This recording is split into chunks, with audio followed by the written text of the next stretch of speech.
হজরত ইব্রাহিম আলাইহিসসালাম একবার স্বপ্নে দেখলেন কেউ একজন তাকে বলছে, হে আল্লাহর দোস্ত, আপনি আল্লাহর রাস্তায় কুরবানি করুন। ইব্রাহিম আলাইহিসসালাম স্বপ্নে আদেশ পেয়ে উট দুম্বা কুরবানি করে দিলেন। দ্বিতীয় রাতে তিনি আবার স্বপ্নে দেখলেন কেউ একজন বলছে, হে নবী, আপনি কুরবানি করুন।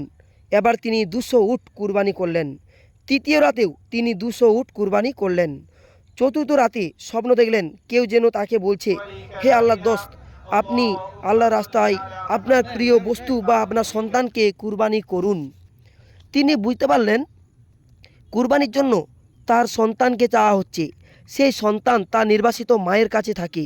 তিনি মক্কায় পৌঁছে হাজেরাকে বললেন, তুমি ইসমাইল আলাইসাল্লামকে ভালো পোশাক পরিয়ে আতর গোলাপ লাগিয়ে সাজিয়ে দাও। ইসমাইলকে আমি এক দাউতে নিয়ে যাব। তখন ইসমাইলের বয়স 13 থেকে 14 বছর, ফুটফুটে সন্তান। হজরত ইব্রাহিম আলাইসাল্লাম মিনা নামক এক নির্জন স্থানে নিয়ে গেলেন।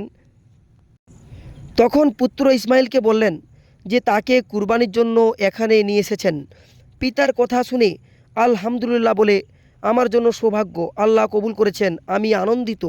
পুত্র ইসমাইল বলল, আমার হাত পা বেঁধে কাত করে শুয়ে দেন। অতঃপর তিনি ধারালো ছুরি দিয়ে বিসমিল্লাহি আল্লাহু আকবার বলে গলদেশে ছুরি চালিয়ে দিলেন। তার ছুরি চালনায় কোনো কাজ হলো না, বারবার ব্যর্থ হচ্ছেন, তবুও ছুরি গলার পশম কাটে না। তখন ছুরি বলছে, হে ইব্রাহিম, তুমি ইসমাইলের গলা কাটার জন্য একবার বলেছ, আর আমার আল্লাহ রব্বুল আলামিন গলা কাটার জন্য 10 বার বারণ করেছি। তোমার কথা শুনবো না আল্লাহর কথা শুনবো? তুমি অন্য পন্থা গ্রহণ করো।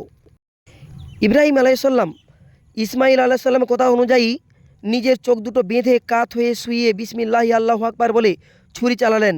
এবার খুব সহজেই চলল। কলকল শব্দে রক্ত প্রবাহিত হয়ে কার্য সমাধা হলো।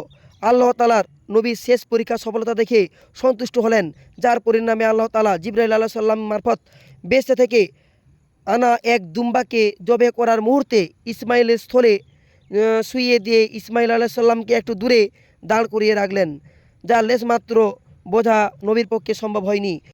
নবী জবেহ কাজ হয়েছে ভেবে আলহামদুলিল্লাহ পাঠ করলেন এবং নিজের চোখের কাপড় খুলে ফেললেন। তখন তিনি যা দেখলেন তা তিনি বিশ্বাস করতে পারছেন না। তখন পিতা পুত্র এক হয়ে নামাজ পড়ার জন্য প্রস্তুত হলেন। তখন জিবরাইল আলাইহিস সালাম এসে বললেন, হে আল্লাহর দোস্ত, আল্লাহ আপনাকে সালাম প্রেরণ করেছেন। আল্লাহ তাআলা নবীকে লক্ষ্য করে এর আরও বলেছেন, হে ইব্রাহিম, আল্লাহ তাআলার উদ্দেশ্যে তোমার স্বপ্নকে বাস্তবিত করেছ। নিঃসন্দেহে এটা ছিল একটা মহা পরীক্ষা। আমি এভাবেই সৎ উদার বান্দাদের পুরস্কৃত করে থাকি। আমি সন্তান কুরবানির ক্ষেত্র বদল করে পশু কুরবানির দ্বারা পুরস্কৃত করেছি। এক্ষেত্রে আরও যা দেবার তা অবশ্যই পরকালের জন্য রইল। হাজার হাজার বছর ধরে মুসলমানরা কুরবানির রীতি মেনে আসছে।